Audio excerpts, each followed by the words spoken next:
What is a man in a dress?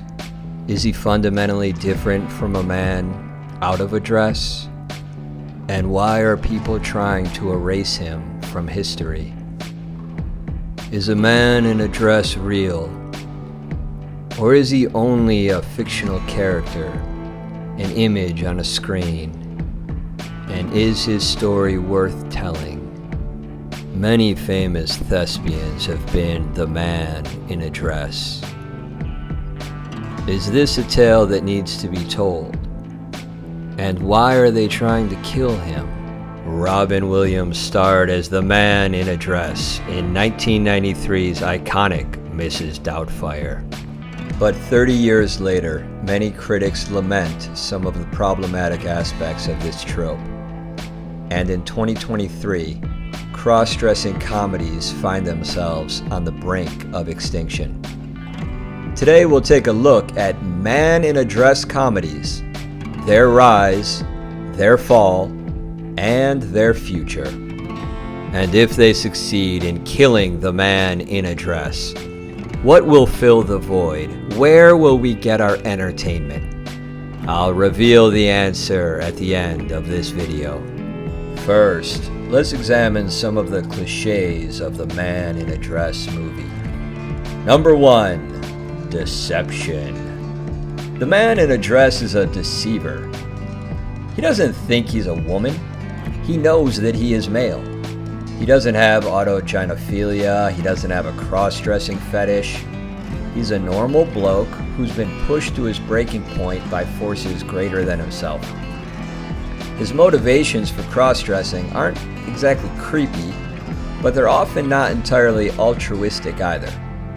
In Some Like It Hot, the two men dress up as women to escape from gangsters. In Tootsie and Juana Man, the characters don disguises to find work. Mrs. Doubtfire wants to see his kids. The white chicks and Big Momma need to catch criminals. Number 2. The female love interest. Remember that the man in a dress is a normal dude. Therefore, he has normal desires. There's usually a lady who catches his fancy. Due to his being perceived as a woman, the man in a dress can often acquire inside information about his love interest that he otherwise wouldn't be privy to. Number 3. The creeper. This is the man who is attracted to the man in a dress. He's generally portrayed as an oddball, perhaps a closeted homosexual, oftentimes overly aggressive. He's seemingly clueless as to the fact that the object of his affection is a man, and he's terrible at taking no for an answer. Number 4. The reveal. The man in a dress is always exposed. He never gets away with it. In the reveal, he faces the truth. He is a man, albeit a more complete man who has learned a valuable lesson in this journey. And the 5th and final cliche from the man in a dress movie: mild transphobia and or homophobia. I think we're getting into a weird area here.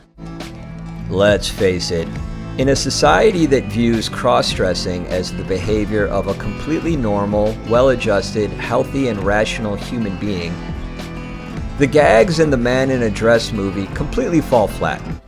Don't make me no difference. I still love you, Juana Man. I love you, Juana Man! Instead of some dude going to preposterous lengths to accomplish his objective, instead of a bloke fumbling awkwardly with a falsetto voice and high heels and makeup, you would just have an empowered trans woman. You don't have comedy anymore, you have a drama. And that brings me to the death of the man in a dress.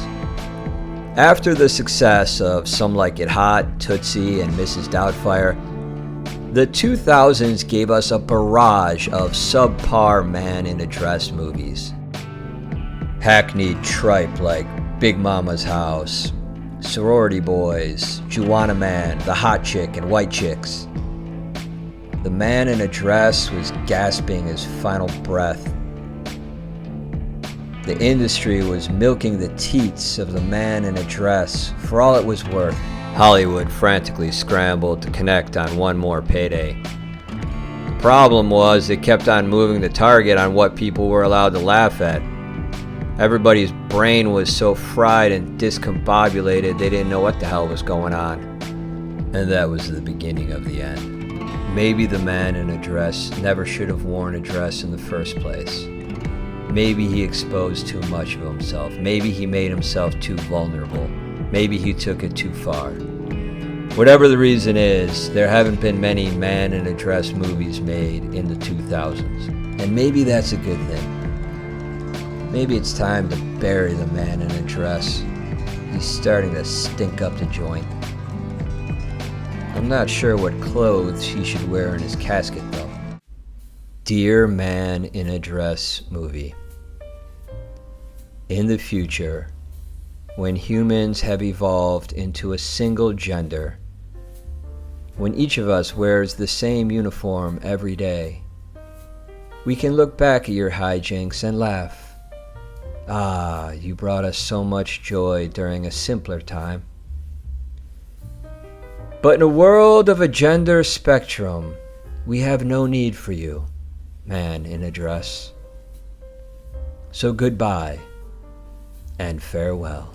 Tom Hanks is one of many in Hollywood that is trying to come up with a replacement for man in a dress. His suggestion? Robot in a dress.